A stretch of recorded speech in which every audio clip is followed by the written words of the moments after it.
hvala Bogu, dobili smo ga, seveda cena je pa drugačna. Podvojena, prej so za odvoz tone, letno jih zberejo okoli 430, plačevali 60 evrov, zdaj dajo 120 evrov.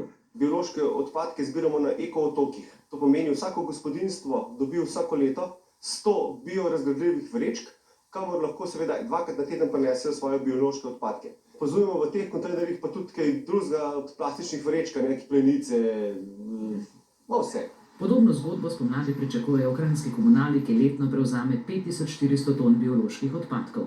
Trenutno se nam kaže podoben scenarij kot pri komunalnem blatu, torej da večino tega odpeljamo v tujino in seveda za ustrezno visoke zneske.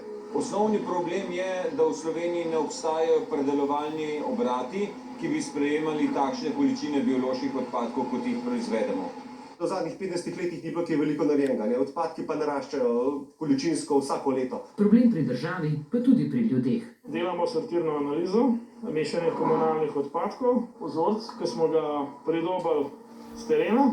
Iz tone je po analizi vsega 300 kg mešanih odpadkov, vse ostalo so plastika, papir.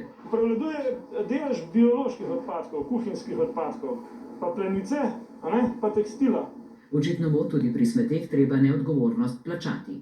Dokler ne bomo prisiljeni, očitno tudi z verjetno finančno prisilo na koncu dneva ne bomo odreagirali. V Kranju samo plastične embalaže vsak teden zberajo kar 90 ton.